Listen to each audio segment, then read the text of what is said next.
Bonjour les Islandais. Aujourd'hui, avec des probabilités de 1000%, on annonce beaucoup trop de neige. Vous allez tous mourir. Enfuyez-vous dans la forêt et restez là et bougez plus. Merci de votre collaboration. Salut à tous, bienvenue dans cette nouvelle vidéo, dans ce nouveau point météo spécial. Comme vous l'avez entendu, hein, je suis accompagné d'Alex. on, Bonjour. on commence bien la vidéo. Je vais vous expliquer hein, pour quelles raisons il y a cette intro. Vous allez très vite comprendre. Mais pour cela, il faut rester jusqu'à la fin. Voilà. Ouais, C'est, exactement, Cyril. Le watch time est important. Allez, c'est important. Mais avant cela, eh ben, on va regarder justement ce qui se passe du côté de l'Amérique du Nord parce que c'est là que les dépressions prennent naissance. Et ensuite, je ferai en deuxième partie, dans cette vidéo du côté de l'Europe, je vais vous montrer les centres d'action et la fin des dépressions hein, finalement qui vont remonter du côté de l'Islande justement. Et l'anticyclone qui va remonter vers nous en Europe de l'Ouest. Et vous allez voir le lien entre la dépression et justement l'effet que ça aura sur les anticyclones. Mais donc, on Exact. commence par les États-Unis et le Québec, hein, où se situe Alex. Et vous allez voir que Mhm. ben, ça finit pas. Hein, la même situation, la même synoptique continue. Avec des hautes pressions du côté de la côte ouest, hein, du côté du Pacifique et un vortex polaire bien concentré entre le nord et l'est du Canada. On a, par rapport à ces anticyclones, hein, vous voyez sur la côte ouest, des descentes polaires très très importantes, très intenses, qui descendent très au sud, hein, jusqu'aux États du Sud, ici hein, jusqu'au Texas notamment, avec des dépressions également qui vont se développer, toujours pareil, hein, au contact avec l'air chaud qui remonte hein, depuis le golfe du Mexique, et un jet stream qui lui remonte hein, le long de la côte est, hein, depuis la Floride, en allant jusqu'à Terre-Neuve. Un anticyclone qui se développe, anticyclone subtropical qui se développe sur l'Atlantique, et l'air froid donc qui descend toujours sur les régions. Donc je vous l'ai dit, entre la partie centrale sud des États-Unis et également du côté évidemment hein, de l'est du Canada, du côté du Québec, avec un vortex polaire bien concentré encore à cet endroit-là, et les dépressions qui vont se creuser, qu'il va falloir surveiller. Donc là, pour l'instant, pour ce milieu de semaine, on va avoir un anticyclone temporaire du côté de l'est du Canada. On le voit également sur l'est, le nord-est des États-Unis, sur la Nouvelle-Écosse, Terre-Neuve. Voilà, une dépression qui commence à se creuser déjà hein, au nord de Québec, hein, ici, 990, qui est au plus proche hein, du vortex polaire. Voilà, vers la tache noire. Hein. Je vous rappelle que tout ce qui est noir, c'est le vortex polaire. Ça définit en tout cas ce qu'est le vortex polaire au niveau Ah des oui, modèles. Et là, on le voit très bien comme ça, grâce au modèle. Hein. C'est vraiment super d'ailleurs et bien pratique hein, pour voir l'évolution hein, des centres d'action et des masses d'air.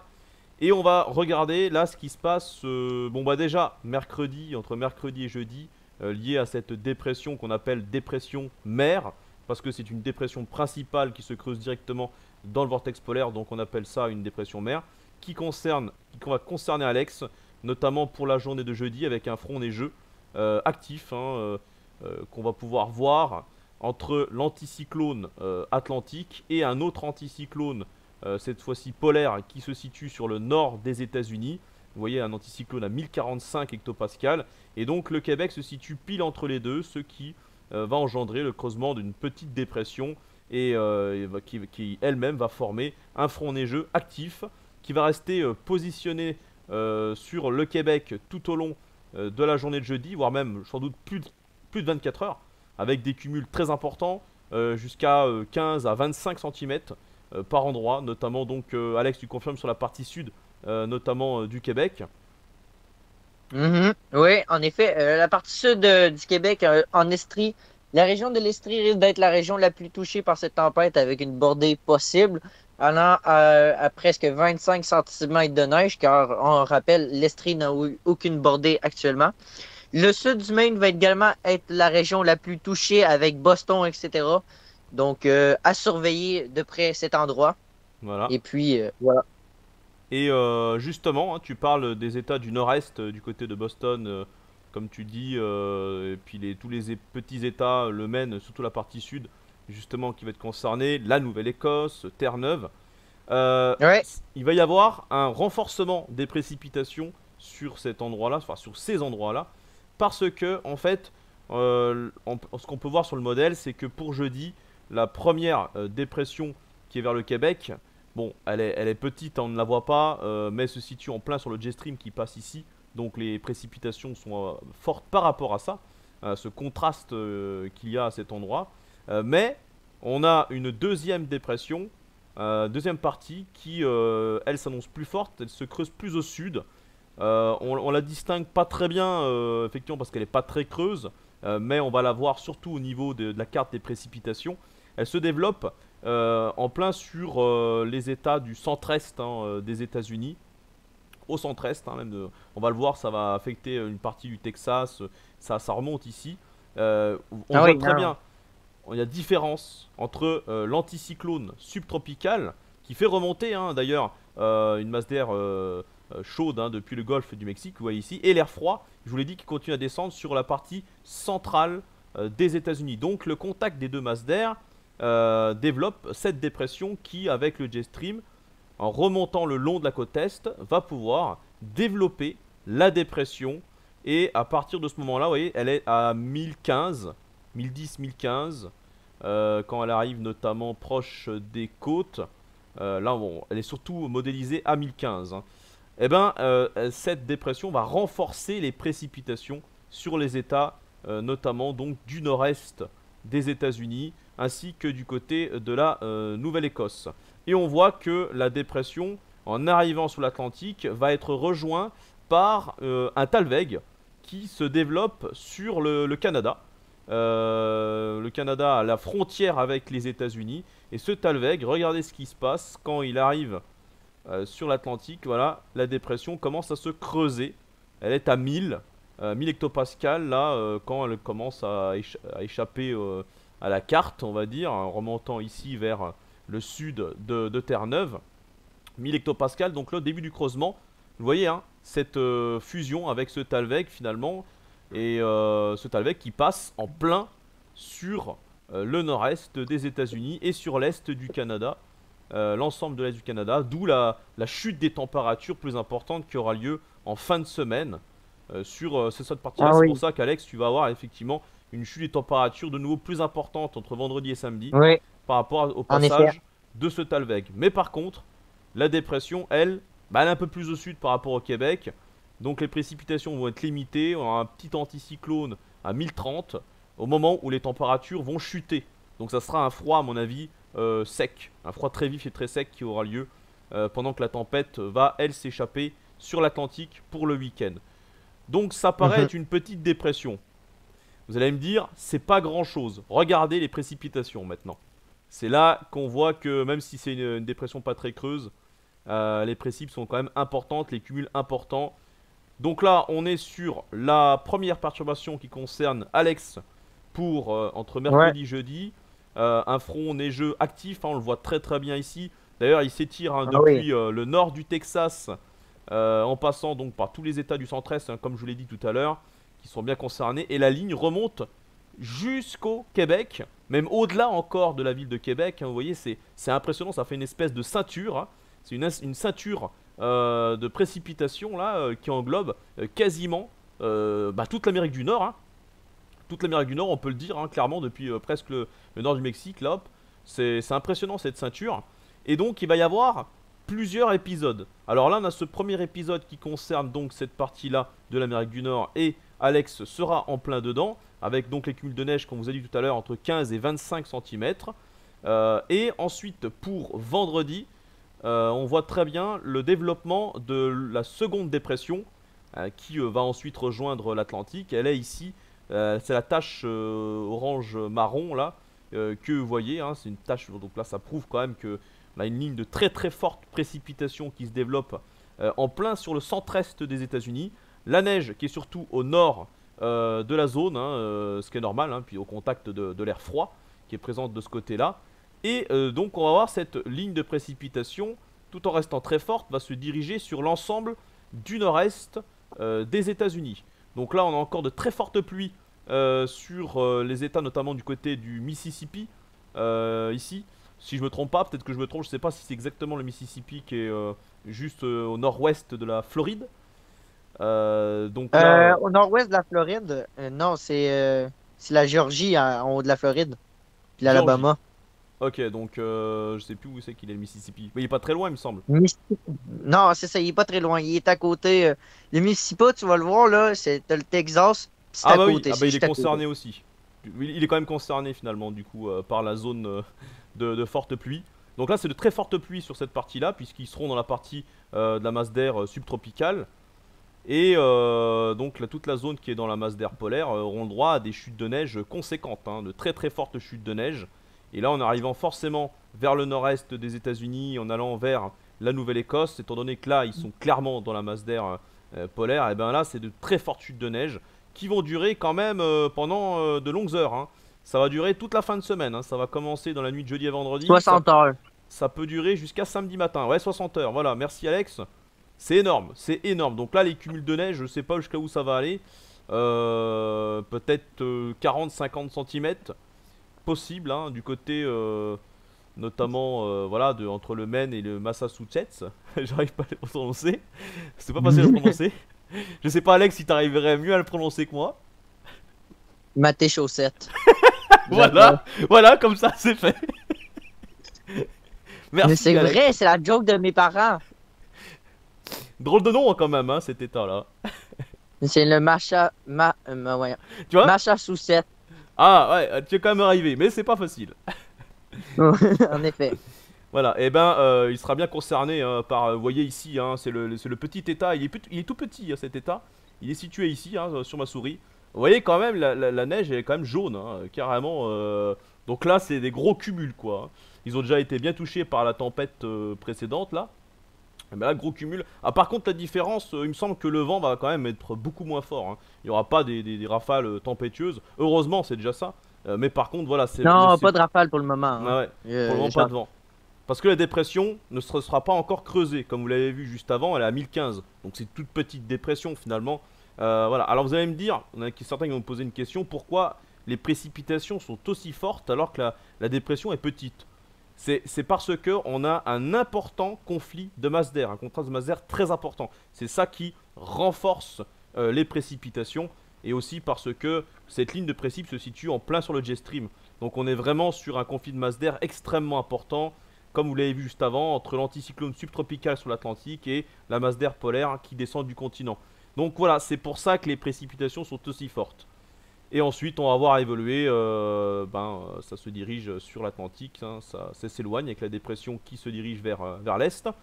Et on aura d'autres dépressions neigeuses, on a encore une autre ici qui va concerner quasiment les mêmes en fait, hein. Là peut-être d'ailleurs que l'état de New York sera plus concerné par une autre dépression qui va arriver le dimanche, hein, 6 février. Petite dépression qui remontera de nouveau vers la Nouvelle-Écosse. C'est vraiment toujours les mêmes en fait, hein. Dans les mêmes, Nouvelle-Écosse, Terre-Neuve. Pendant ce temps-là, du côté de Québec, ça sera des petites chutes de neige, voilà. On aura encore quelques chutes ah de oui. neige qui vont continuer à descendre du Canada, hein, enfin venir de l'ouest. Voilà, mais pour l'instant, les dépressions, elles frôlent le sud de Québec en fait, hein, les prochaines. En tout cas, mais elles seront quand même très importantes, dynamiques. On en voit encore une autre là, mais c'est un enchaînement incroyable. On en voit une le dimanche 6 et ensuite le 8 février, il y en a encore une autre. Bon, et là c'est incroyable, ça en finit pas, il y a un enchaînement. Elle vient du golfe du Mexique, hein. On la voit, la zone de précip se développe vers le golfe du Mexique. Là. Et hop, ensuite elle se renforce le long de la côte est. C'est vraiment toujours cette même trajectoire. Donc voilà, alors maintenant on va aller du côté de l'Europe. Et on va Ah oui, revenir à là, ce qui... ça va être très, très, très. on Ça va va être très intéressant. chose intéressant, on va revenir ce que, par rapport à l'introduction que Alex a proposée. Et vous allez très vite comprendre ce qui se passe vraiment. Donc là, j'ai pas besoin de vous parler hein, de la situation actuelle de tout ça. On va plutôt regarder à partir du moment où la dépression, justement qu'on aura parlé dans ce point météo pour les États-Unis, cette fameuse dépression qui cause donc cet épisode de neige important. Voilà, on va la voir apparaître. Voilà, on va apparaître à 1010. Là, elle est là, 1010 au sud de Terre-Neuve. Alors là, attention. Vous allez me dire, elle est petite cette dépression depuis le début. Elle cause simplement des fortes précipitations en ligne sur les États-Unis. Bon, déjà cette ligne est quand même très imposante et très importante, même si ce n'est pas encore une tempête.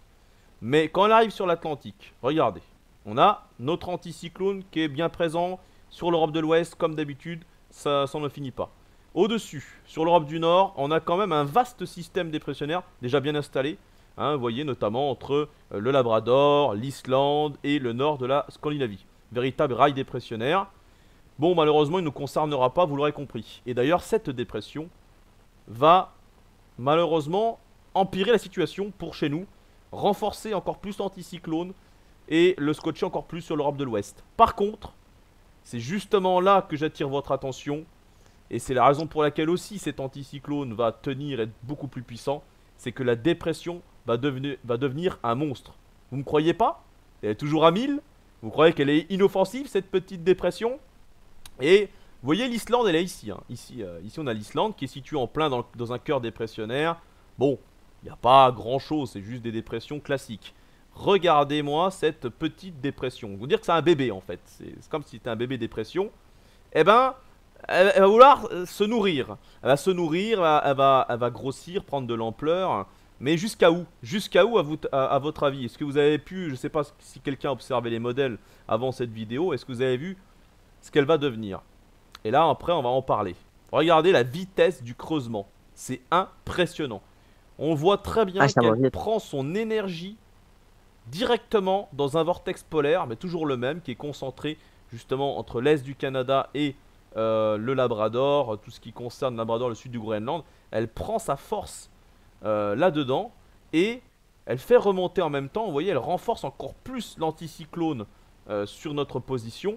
Et non mais regardez jusqu'à où elle se creuse quand même. 915 hectopascal, elle est à 915. Regardez les Ah non, isobars qui sont extrêmement resserrés tout autour. On a rarement vu une dépression aussi creuse.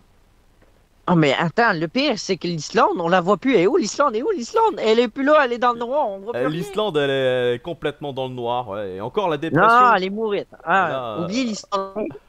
Attends, Cyril m'a dit une connerie, ok? Oubliez votre Islande, ok? Si vous voulez prendre un vol vers Icelanders, là, oubliez ça. Réservez plus vos billets, ok? L'Islande est brûlée, ok? Fini. et là, et Alex, on pourrait même dire le sud du Groenland. On ne le voit plus. Le sud du Groenland, il est carrément complètement. Il est carrément. L'est et le sud du Groenland sont complètement dans le noir. Et dans les isobars, les isobars sont tellement resserrés que en fait c'est tout, ils sont tous collés les uns sur les autres. On imagine que c'est des vents à plus de 250-300 km/h là. Hein. Ah, c'est pas possible. Non, les vacances de rêve, hein. Moi, je pense aux gens Non là, mais qui là. vont faire des expériences scientifiques là, là-bas, là. Ah oui. Ah putain. Ah bah celle-là, il vaut mieux qu'ils se mettent à l'abri. Hein. Celle-là, je me mettrai sous terre. Hein. On va sous terre là. Dans les souterrains. Oui, on va se taire! C'est l'apocalypse, ça sera la fin du monde pour cet endroit de la Terre, hein, clairement. Hein. Non Ah mais, oui, oui, comme les peuples, là, il y en a qui disent qu'il existerait des peuples sous la terre. On va aller les rejoindre. ah, mais là, c'est pour vous dire en fait les gars, que nous on s'inquiète effectivement, parce qu'on a des problèmes par rapport aux anticyclones qui ne s'arrêtent pas, qui sont toujours présents. Et qu'il y en a plein qui comprennent pas pourquoi. Bon, on a déjà parlé des ondulations du jet stream, tout ça. Bah justement, c'est le jet stream qui influence les centres d'action, comme je l'ai déjà dit. Donc là, ça veut dire que les dépressions et les anticyclones sont infectés par les conséquences des ondulations du jet stream. Et oui. Donc ce qui est en train de se passer est clair sur cette carte. Nous, on risque de se retrouver en sécheresse hein, grave si l'anomalie continue, hein, cette anomalie anticyclonique. D'ici cet été, on va avoir de grosses sécheresses, hein, j'en ai bien peur. Hein. Je pense qu'on va, malheureusement, il n'y aura pas de surprise, on va se diriger vers une situation comme ça. Non, Euh, non. et donc, voilà Alex, nous, l'anomalie anticyclonique est clairement présente, sécheresse, tout ça. Mais d'une autre façon, c'est lié à d'autres événements climatiques, là aussi exceptionnels, tels que cette dépression monstrueuse. Justement, en temps normal, une dépression, bon, les tempêtes de neige aux États-Unis, au Canada, bon, il y en a toujours eu. Hein, le climat a toujours été différent de chez nous, pour le rappeler. Faut bien rappeler ça. C'est normal, c'est classique d'avoir des tempêtes de neige. Mais comme j'ai dit à Alex avant cette vidéo, elles descendent quand même un peu plus au sud que la normale, hein, on peut le dire. Hein. D'habitude, ça descend pas aussi souvent du côté du Texas avec des masses d'air polaires qui descendent jusqu'au niveau du golfe du Mexique. Quand même, ça, c'est une situation qui est quand même assez, qui est normalement assez rare et qui devient un peu plus courante ces derniers temps. Bon, à part cette anomalie où le froid, les tempêtes de neige, il y en a toujours eu plus en Amérique du Nord qu'en France, hein, c'est sûr. Hein. Par contre, en général, quand elles traversent l'Atlantique, elles peuvent nous atteindre en flux zonal, qu'on appelle donc un flux d'ouest perturbé, où chez nous, voilà, là-bas c'est des tempêtes de neige, en arrivant chez nous, ça devient des tempêtes classiques, hein, ou des coups de vent, des perturbations, voilà, pluvieuses.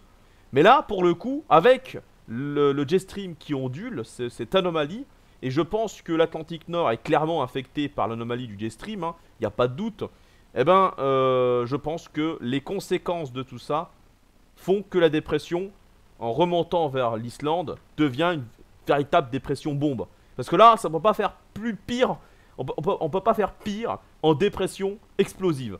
Une vraie dépression Ah non, c'est explosive, clair. Hein. c'est J'ai clairement jamais vu ça. ça. Hein. J'ai jamais vu ça.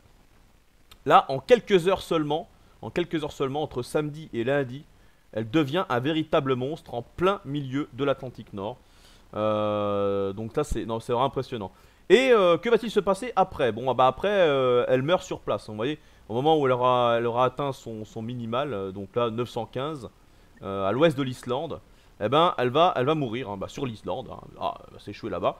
Et il y a d'autres dépressions qui arrivent, comme vous l'avez vu juste tout à l'heure, le long de la côte est des États-Unis, comme je vous ai montré en début de vidéo. Elle remonte toujours au même endroit, en direction de l'Islande. C'est toujours l'Islande, comme si l'Islande était un aimant à dépression. Ah C'est oui, toujours oui. des grosses dépressions, des monstres qui continuent à remonter là-bas et qui malheureusement continuent à alimenter l'anticyclone sur l'Europe de Ah, l'Ouest ah notamment. bah gars, hein, Voilà. je tape Islande sur Wikipédia puis il est marqué Emma dépression, hein, pour te dire. Bon, c'est vrai que l'Islande a toujours été connue pour ses tempêtes. Sauf que là, normalement en hiver, la plupart des tempêtes, elles se dirigent plus au sud. Et si vous comprenez un petit peu comment fonctionnent les centres d'action en hiver pour l'Europe, si les dépressions seraient passées plus au sud, elles auraient été forcément beaucoup moins puissantes et moins creuses. Par exemple, c'est plutôt les îles britanniques, l'Irlande, l'Angleterre, qui ont souvent des tempêtes en hiver, des fortes tempêtes, plus courantes que chez nous. Chez nous, c'est plus rare, c'est normal, puisqu'en général, elles remontent un peu plus au nord. Mais là, pour le coup, j'ai l'impression que c'est lié. Le fait qu'on a un G-Stream qui est anormalement haut en direction de l'Atlantique Nord, il remonte beaucoup trop haut. On a cette anomalie anticyclonique du coup qui en résout pour chez nous. Et donc les dépressions sont obligées de remonter plus au nord. Je me pose la question, est-ce que c'est justement pas parce que ces dépressions remontent plus au nord qu'elles deviennent plus explosives, plus importantes, qu'elles se creusent beaucoup plus? Moi je pense que c'est ça, parce que d'une façon générale on voit très bien depuis le début qu'elle se creuse très vite parce qu'elle est directement alimentée par le vortex polaire qui vient du Labrador. Donc on voit très bien ici, je pense que c'est pour ça, hein. Elle est trop au nord, elle est anormalement trop au nord à cause de l'anomalie atlantique qui oblige finalement les dépressions à remonter dans des hautes latitudes. Et moi je pense que c'est pour ça. Alors vous direz en commentaire si c'est ça ou pas. En tout cas c'est ce que je pense. Et malheureusement oui ça pose des problèmes, ça alimente notre anticyclone, ça va continuer. Hein. La tendance est clairement comme ça pendant tout le mois de Ah février. oui, hein, Tout le mois de février, c'est il est puissant. un enchaînement de dépressions qui viennent des États-Unis, qui remontent vers le nord-est et vers l'est du Canada. C'est comme ça tout le temps, et ensuite elles remontent vers l'Islande. Voilà, elles arrivent vers l'Islande, elles peuvent bifurquer sur la Scandinavie, là aussi, comme c'est souvent le cas depuis le début de cet hiver. Mais globalement, elles deviennent un peu plus faibles en allant vers le nord de l'Europe quand même. Et puis bon, la tendance c'est clairement à quel moment l'anticyclone va arrêter d'être alimenté par ces tempêtes, bon, on ne sait pas. Peut-être qu'à un moment donné, il va se rétracter un peu plus vers le sud, et dans ces cas-là, pourrait laisser place à ces fameuses dépressions qui continueraient à venir des États-Unis ou du Canada, et qui pourraient peut-être finir par nous atteindre à un moment donné. Je ne sais pas, mais en tout cas, pour l'instant, elles font plutôt remonter l'anticyclone, c'est sûr. D'une façon générale, hein, c'est l'anticyclone qui remonte sur nous. Par contre, vous voyez quand même pour l'ensemble du mois de février, on a un vortex polaire qui va sans doute rester très actif et très intense. Et c'est ce qui va développer ces nombreuses tempêtes depuis les États-Unis et le Canada. Donc Alex, l'hiver est loin d'être terminé, c'est clair, pour l'Amérique du Nord Non. globalement. Les tempêtes, beaucoup de tempêtes sont à venir encore, qui vont donc arriver sur l'Islande, quasiment toutes vers l'Islande, malheureusement. Euh, et, euh, et nous, en Europe de l'Ouest, eh ben, ça aura pour conséquence que l'anticyclone va perdurer. Donc, en tout cas, c'est la tendance qu'on pourrait retenir pour ce mois de février. Voilà. Ah, Voilà ce que je voilà. pourrais Moi, je dire. pense on a pas mal tout dit, hein. Je pense que, Ouais, voilà, le ouais, point là, météo. je pense qu'on a tout dit. Je pense qu'on a tout dit aussi. Ouais. Puis écoute, les abonnés ont suivi jusqu'à la fin. Puis écoute, ils vont savoir qu'il y aura une suite, hein, parce qu'il y aura plein d'autres choses à venir, hein. Il va y avoir encore de l'action, là, j'en suis sûr. Bah, en tout cas, pour chez toi, Alex, oui, ça c'est sûr. Après, bon, ben, pour chez toi et pour les États-Unis, par contre, pour nous en Europe, va falloir attendre, hein. Falloir attendre, je sais pas quand. Faudra attendre que l'anticyclone s'en aille, mais pour qu'il s'en aille, bah, faut que les centres d'action, faut que la synoptique change sur l'Atlantique. Et c'est pas prêt d'être fait. Donc en attendant, bah, on va continuer à profiter avec les webcams de ce qui peut se passer de ton côté. Et puis tu vas pouvoir nous Avec plaisir. régaler avec des belles vidéos que tu pourras faire quand bien Ah ouais, sûr. hein. Voilà, tu nous as déjà fait de très belles vidéos, mais bon, vu que c'est pas fini, autant en profiter. Ah, c'est clair, hein. On profite au maximum. Je vois que t'es le seul de la communauté météo à être heureux finalement dans cet hiver. Je me sens rejeté dans un sens. Mais non, ah non, bah au contraire, du coup, il y a que ça qui peut te mettre en valeur et mettre en valeur ta chaîne. Pour le coup, Ah, ouais, c'est clair. c'est le moment parfait là. Non, mais c'est clair, c'est là que j'en profite. Puis d'ailleurs, j'en rappelle à tes abonnés, hein, j'avais fait une magnifique vidéo, hein, qui a fait baver ton écran. Fait que. Voilà, ça fait plaisir. Bon, ben, ouais, 27 minutes. Bon, ben, j'espère que ça a bien enregistré. Et puis, je vais remettre la vidéo. Remettre la vidéo en ligne. Je sais pas quand est-ce qu'elle sera en ligne, du coup, j'espère le plus vite possible. Voilà, donc merci d'avoir Ok. suivi ce point météo. Et ben, on se dit à très bientôt sur les lives webcam, sûrement, ou d'autres points météo en ce qui concerne les États-Unis. Et pourquoi pas aussi continuer à faire des points pour expliquer la raison pour laquelle nos anticyclones sont interminables. Voilà, donc merci à tous et à bientôt. Au Ciao. revoir.